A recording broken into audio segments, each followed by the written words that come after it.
The buck stops here tonight. It's the 95th anniversary of Narasimha Rao. Prime Minister Modi was careful to commemorate and remember the former Prime Minister. So was the official account of the Indian National Congress, but there was not any personalized message from Rahul Gandhi or Sonia Gandhi, though individual Congress leaders did commemorate Rao. On this program today, we look at how a new book, Half Lion by Vinay Sitapati, has actually reopened the debate around the legacy of Narasimha Rao. Now, one of the sort of conventional narratives has been that while Rao should be credited for being the architect of economic reforms along with Dr. Manmohan Singh, the Babri Masjid demolition shadow falls sharply over that legacy. This new book, Half Lion, actually questions that narrative.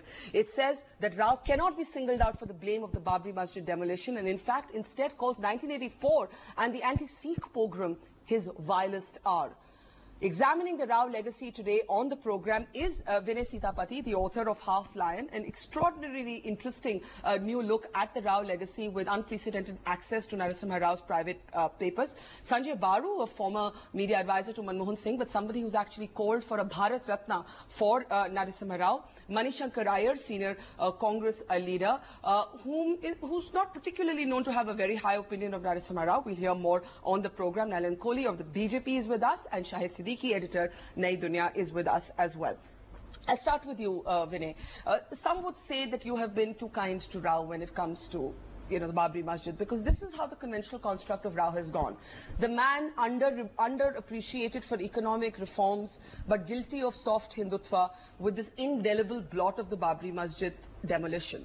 You actually argue that while Rao did make misjudgments, he cannot be singled out, that his rivals in the party, Arjun Singh, Sharad Pawar, were as culpable, but have never really been held in the traditional secular narrative to be as culpable. So if it was anybody's fault, it was the entire Congress party's responsibility and not Rao's alone. What leads you to this conclusion? Well, Barkha, I'm not kind to Rao at all in this book. No, on this particular, I'm being provocative here. I talk about his adultery in explicit detail. I talk about his political corruption. I talk about his role in the Sikh riot. And you call 84 his vilest hour. No question. I agree. Because he was but I'm Home talking Minister. about Babri Masjid. On Babri Masjid, in the run-up to December 6, 1992, there were two demolitions being planned. The first was the demolition of Babri Masjid by the BJP and the Sangh Parivar. The second was the demolition of Narasimha Rao by the Congress party. His rivals within the Congress party, who were in the CCPA with him, Sharad Pawar and Arjun Singh, who felt that they should have been Prime Minister instead, realized that after April 1992, after the Tirupati session, here a heart patient, an accidental Prime Minister was here to stay. Whatever happened on December 6th, the aim was that Rao should fall. Rao was desperate to find somebody else to blame for imposing president's rule. His own cabinet did not do it. I saw the minutes of the cabinet meetings. I interviewed one minister as well as two bureaucrats present in the CCPA meetings. Everyone agrees that if you impose president's rule, there is a chance that the Supreme Court would hold it illegal. There's of course a chance. Narasimha Rao is desperate for the Supreme Court to give him receivership. It refuses to do so. He asked for 2 IB reports. I saw both of them. They were wishy-washy. The aim was that if the mosque fell, the IB would say, we told you. If the mosque didn't fall, the IB would say, we told you. You take the case of Jyoti Basu, the CPM Chief Minister of West Bengal. In around end November, he gives a speech in the NIC. He should have clearly and unequivocally said, we don't think Kalyan Singh should be trusted. He doesn't do that. So what I'm hearing you say is collective culpability. A collective culpability, a game of sort of a palace coup at works, as it were. Rao hemmed in by that palace coup, the need for political survival, and all of them collectively culpable, not Rao's individual soft Hindutva. I don't think so at all. In fact, Rao was hemmed in because he would be damned if he did and damned if he didn't. Yeah. If he did not impose president's rule, there was a chance that the mosque would fall. He knew it because Kalyan Singh was not to be trusted. If, on the other hand, he did impose president's rule, the BJP would have brought a no-confidence motion. There was no confidence he had that his own party would support him. And the Supreme Court might well have held it illegal. And as we know, the next year, in the Bomai case, the Supreme Court imposes very stringent conditions on Article 356. So Narsima Rao was choosing between the devil and the deep sea. So let me get Manishankar Iyer. Manishankar Iyer, would you accept that it was collective responsibility, certainly of the Cabinet Committee on Political Affairs, of which Arjun Singh and Sharad Pawar were also members? Then why single out Rao? And when we do talk of Hindutva, when we look at the Rajiv Gandhi legacy, we do not talk enough about his decision to actually allow the Shilanyas to take place, to unlock the gates at the masjid, to reverse the Shah Bano judgment. All of these are also illustrations of competitive communalism, of playing with both the Hindu right and the Muslim right. It's impossible in about 1.5 minutes that you're going to give me to answer all your questions. Let me concentrate on the point made by Vinay Sitapati, which is that there is a collective responsibility. Yes, obviously there is a collective responsibility because governments are run on that basis, at least in constitutional terms. But many of us were deeply agitated about what was happening. Vinay himself in his book refers to a petition that I'd forgotten that I signed up on, which was in July. As soon as Chandrasekhar informed Parliament that heavy activities were being undertaken in Ayodhya to start building the temple there by bringing down the mosque, several of us who were deeply concerned expressed our concern. Now, when you express your concern as a party man and as an MP, then you expect that the message will go to the executive. There is simply no doubt that at least Arjun Singh, I was not sufficiently familiar with Sharad Pawar at that time, but Arjun Singh was repeatedly and publicly and in meetings that I have attended warning Mr. Narasimha Rao that it's a huge mistake. Why was he not on board to discuss the Kalyan Singh government then? When you come to a CCPA, I have to inform young Vinay. I don't think I need to inform Sanjay on this. Minutes do not record the discussion. No, I spoke to a minister. You may have. I haven't. And therefore, your wisdom I am not doubting. I'm simply saying that when you produce... It's called research, sir. I know it's called research, but you have just cited the CCPA minutes. I'm saying that no minutes in India, it's a different thing in the United Kingdom, where these debates are well recorded. But in India, cabinet minutes give decisions taken. But may I just read out to you what Pranab Mukherjee, the current president, said. After the demolition of the mosque, Pranab Mukherjee told complaining congressmen, all of you were members of the cabinet, some of you were members of the CCPA. All decisions were taken in the meetings of the cabinet and the CCPA. Responsibility is collective. The onus cannot only be on the Prime Minister or Home Minister. I agree. So why single out Rao? But no one single him out only because as the Prime Minister, he ultimately had the information and the basis on which to take a decision. And when I yesterday in a meeting that launched the book cited the example that only a few months earlier in January 1990. When I've lost. We'll get you, sir. Go ahead. Yeah, go ahead, Mani. In January 1990, when Governor Barnala had refused to make a recommendation for the dismissal of the DMK government, and the DMK government was in no mood to commit suicide, it was decided in Delhi with the permission of the President and in terms of the Constitution that the President, on the advice of his Council of Ministers, could take a decision to bring down an elected government. Okay, let me just get Dr. Baru. Dr. Baru, you've actually argued that the best thing Narendra Modi could have done today was to announce a Bharat Ratna for Narasimha Rao. That did not happen, but certainly the contrast was evident. You did not see Sonia Gandhi coming out and making a statement. You didn't see Rahul Gandhi. You didn't see the Congress taking out full-page ads to remember Rao in the way they would remember Rajiv or Indira. How do you see the Congress's abandonment of Rao? Where does it come from? Oh, but it's no longer news. No, I know. I mean, it happened ages ago. I know, but usually it's the Babri narrative that is used to explain it away. In fact, Barkha, Vinay quotes from Narasimha Rao's own book, Ayodhya, 6 December 1992. Read what Narasimha Rao has written in his own book, which was published posthumously.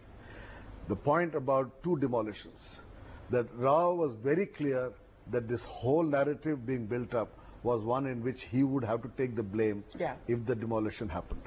And he then writes there that they needed a scapegoat. And he became the scapegoat. He understood he became the scapegoat. And then the entire Congress narrative after 96 was Babri Masjid demolition was because of Narasimha Rao. We have dumped Narasimha Rao. He is out. He is no longer Congress party. When he dies, he cannot even be cremated in Delhi. Or his body cannot Right? be allowed His- into the His AICC name is not on the headquarters. website. Yeah. 5 years of a Congress government wiped out of memory because of one incident. Because you have a vote bank in mind. So the Congress party... But are you undermining the demolition? And it wasn't just one incident, it was a of course transformative it was one moment. incident. But you're saying Rao is not individually There are lots of such responsible incidents alone. in history. Yeah. There was 1984, as you mentioned. Right? I mean, you don't remove Rajiv Gandhi from the pantheon of Congress party because of leadership. 84. Right? There was Harmandir Sahib. Indira Gandhi is the great, deliverer of the Congress. Yeah. Come on, look, you don't wipe out Nehru from the history of India because of 1962 war. Right? So every prime minister has something to feel ashamed of. And yet the party does not hang everybody and erase the memory. This is the one prime minister, for political reasons or expediency, that you don't want to alienate a vote that you think you're losing. But let me go to Nalin and Shahid now. Nalin, but if for political reasons the Congress has in a sense repudiated and disowned Narasimha Rao, then for a political calculation the BJP has embraced him. You do not show the same enthusiasm for Jawaharlal Nehru, for instance. Well, perhaps if I may remind you, I don't think Mr. Jawaharlal Nehru has faced the kind of position that a party has systematically tried to wipe out his contribution to India. No less than the Prime Minister of India, Mr. Narendra Modi, has taken the names of past Prime Ministers. Today, you're referring to Mr. Narasimha Rao as a former Prime Minister, and let's talk of his finest hour, the liberalization of India, which was under trying conditions, a politically extremely challenging decision, which he went out, brought about, and today India is reaping the benefits more than 2 decades later. Who tried to reverse it? Nobody did, including a 10-year Congress government in between. Not to forget 2 Congress-supported governments thereafter after Mr. Narasimha Rao's tenure. So I think the question here is basically because the Congress party tried to wash its hands off him, for whatever be those political reasons. His contribution as a Prime Minister has to be acknowledged, and the BJP is merely according to him what he deserves, as every Prime Minister who's done well for India deserves. Why should there be an exception to Mr. Narasimha Rao? Why should he be treated? Because perhaps someone doesn't like him. It is not displayed for a Nehru. It is not displayed for a Manmohan Singh. You're quite willing to sit here and say, well done for liberalization to Rao, but maybe not for Dr. Manmohan Singh because he was more recent and there are political reasons to not compliment him. So both of you parties play these games. Well, if I may also remind you, Barkha, I don't recall 2G, Colgate and a number of other such omissions and commissions, not to speak about Augusta Westland, which an Italian court has ruled about as recently as a few months ago, during in terms of something that you would look at. Okay. Mr. Narasimha Rao is also attacked for the corruption cases that came out. Yes. Dr. Manmohan Singh is celebrated even by us for his role as finance minister. Our worry is that the institution of the Prime Minister's office under Dr. Manmohan Singh as Prime Minister was compromised to the effect of becoming subservient to the party headquarters, which was not the case ever before. The duality of power is the issue there. But have we ever said that we find Dr. Manmohan Singh guilty of personal omission or commission? Fair enough. No. Let me get Do we say that he doesn't deserve respect as an economist? We haven't said that.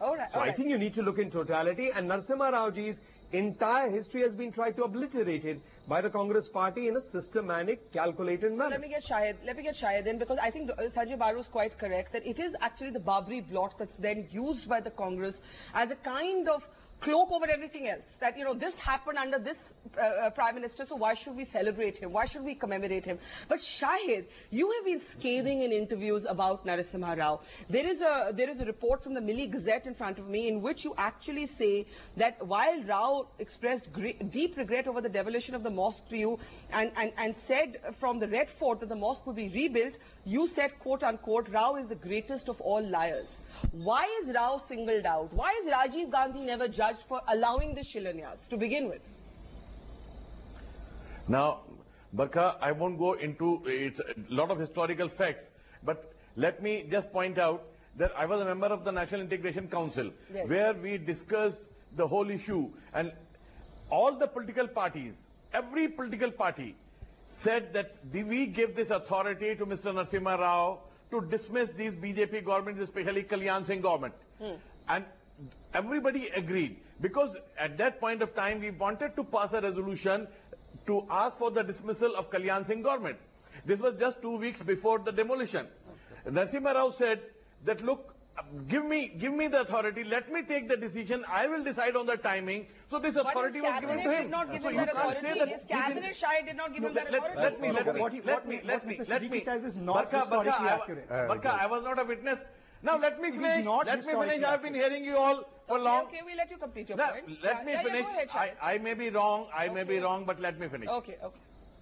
So, I've not read the book, so I won't like to comment on that, but it looks very simplistic analysis of the whole situation. What is your I was analysis? in What is contact your with analysis? I was in contact, let me finish. I was in contact with Mr. Narsima Rao, Mr. Arjun Singh, Mr. Jatendra Prasad, who were virtually every day. I met Narsima Rao on 4th, I met him on 5th, and I met him on 6th at 6:30. Before the cabinet meeting took place, and we had been asking, in fact a day earlier we had asked for an appointment on 6th. We said we are afraid that the mosque will be demolished tomorrow and we want a meeting with you at 12:30.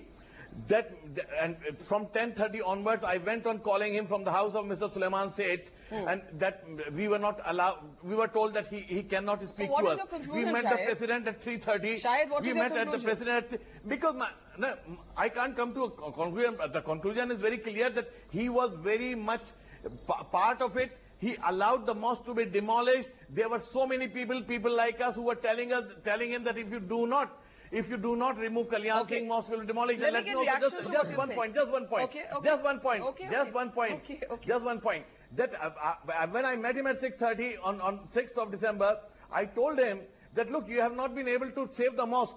Now you just see that the mandir is not built there, and I told him that now immediately once the governor's rule is there, send the central forces, because he was saying I cannot send the central forces into Ayodhya. Okay. But for next 36 hours, in spite of the governor rule, central forces were not sent there until the construction of the mandir had taken place and the pran pratishtha has taken place. So first Vinay, he then was very Sanjay much Baru, involved then in it. He Mani, was and part then of it. He was part of the conspiracy. I have no doubt about that. No, Shahid, then two very quick points. Yeah. So what he's saying is historically accurate, that he met Narsima Rao when he said it, because I have access to all his appointment diaries. Yes. Where he is not historically accurate in what the NIC said in late November.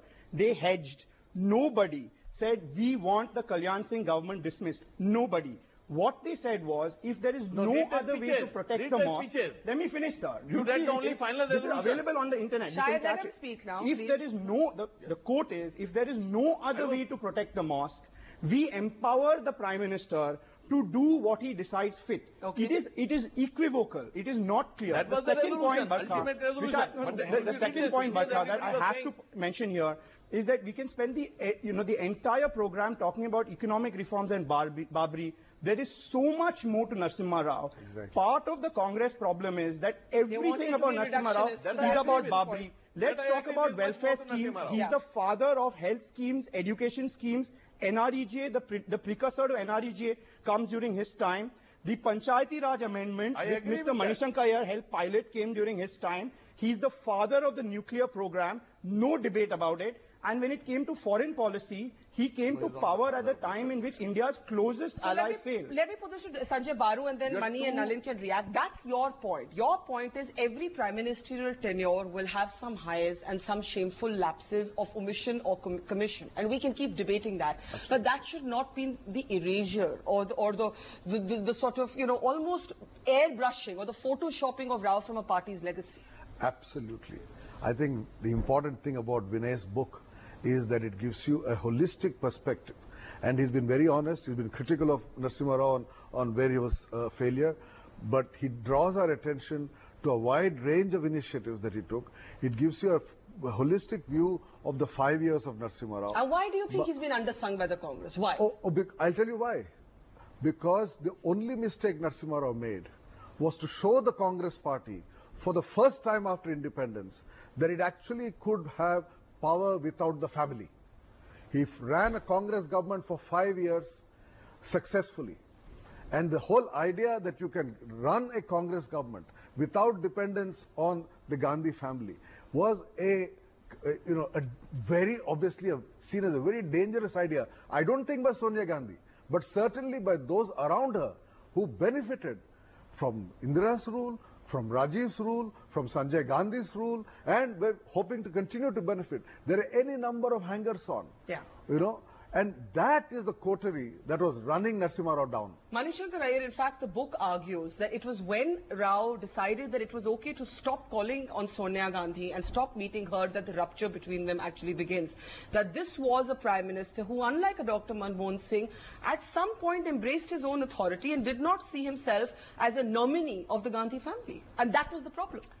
But he did see himself, I trust, as a nominee of the Congress party. Sure. And when there were matters like the Verma Commission not being taken up, I was inducted in a curious way to come up and bring the issue up in Parliament.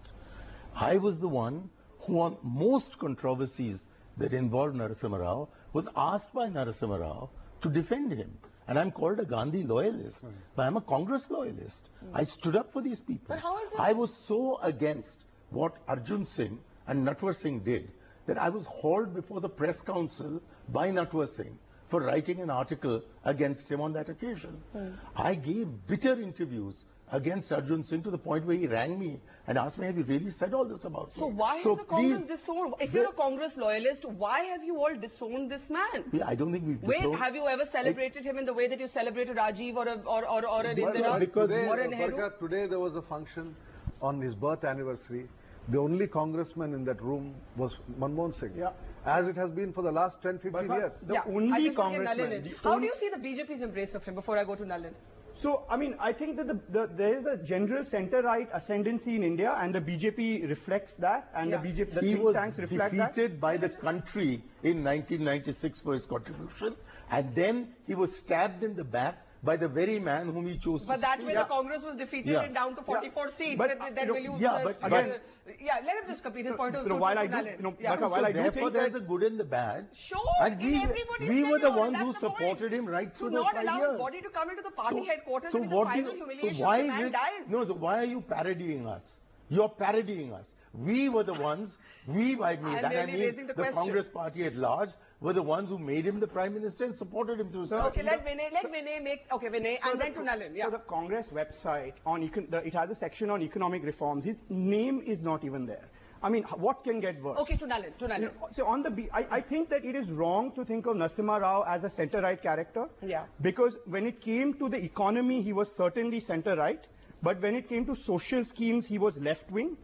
Many of the bureaucrats who he got, like B.N. Ugandhar, K.R. Venugopal, were socialists. But he was at home with his godmen and his Chandraswamis and his astrologers, and that was perhaps not Nehruvian at all. No. So does that explain in some ways the BJP's, sort of affinity? Indira Gandhi. I mean, So was Indira Gandhi, Dhirendra Brahmachari, let's not forget, she's never judged. And when it comes to godmen, Barka, Arjun Singh had a Someone's godman. speaking there, I can't even hear When you. it comes to godmen, Arjun Singh has a godman, Somebody's Natwar speaking. Singh has a Yeah. godman.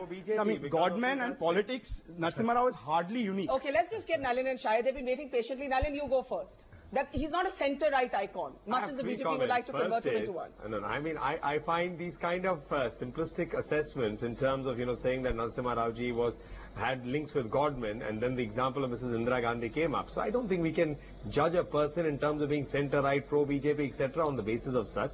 Whatever assessment someone wants to write may write. However, I must say, both as an advocate and also as a political functionary, it's fascinating for me to realize today on your show that there was an external body, in this case the National Integration Council, that actually was empowering, the word used is here, empowering, that Article 356 should be used. I'm unable to understand, comprehend, even imagine under what constitutional framework and scheme something can even be contemplated, forget about being put into action. I think that's a fair point. And we've had a discussion on that. Shahid? So maybe I find that maybe the whole idea of outsourcing the office of the Prime Minister to the party president under the 10 years we saw of the Congress UPA, maybe its genesis was something what we saw during this period. Okay, I have very little time. I'll allow everybody 30 seconds in concluding remarks. Shahid, go ahead.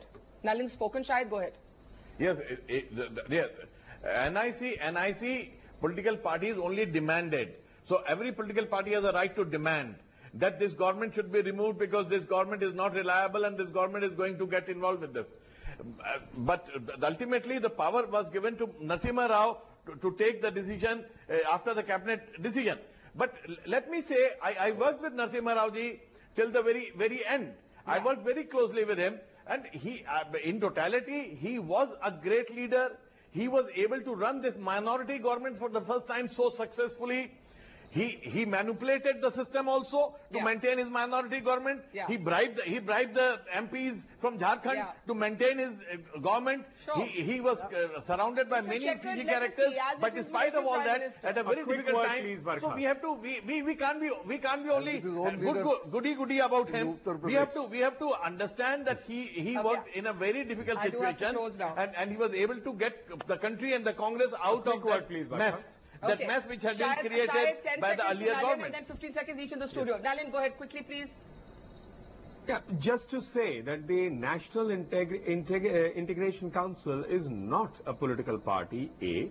And B, I don't think any mechanism that's formed by the government for anything can really even be empowered to contemplate a thought as going ahead and doing.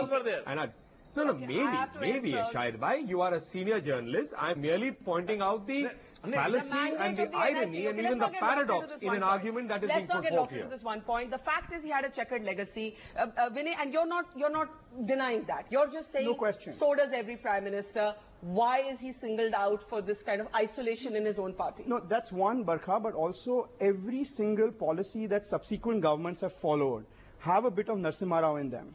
And every day in our lives, every time we give a missed call, that's Narsima Rao. Every time we take a private toll road, that's Narsima Rao. Every time we get a private job, that's Narsima Rao. It's very important to know that this history need not have turned out this way. Money. I've got to close. Money and then Sanjay gets before him, Nehru and Indira Gandhi, everybody did nothing. He was the father of India. Scale ad used to go. Okay, guys, I'm at the end of the show. Has the Congress failed to commemorate Rao? Well, I wish they would do so. You wish they would commemorate him. All right, Dr. Baru, last word. You asked me the question about Bharat Ratna. There are two ways of answering that. One is in terms of absolute performance. The other is relative. M.G. Ramchandran is Bharat Ratna. You Google and see who are all the political leaders in this country that we have given Bharat Ratna to. Just Google. Yeah. And every viewer, go Google all the list of Bharat Ratnas. Yeah. I ask a simple question. Does Narsima Rao not qualify in that list? Yeah. So we leave our viewers tonight with that question. One thing's for sure, every Prime Minister in this country has had a checkered legacy. But checkered legacies cannot mean the airbrushing or the photoshopping of history. The Congress likes to tell the BJP that when it comes to the rewriting of history, perhaps it should remember that while chronicling its own history. Thank you for watching. Goodbye.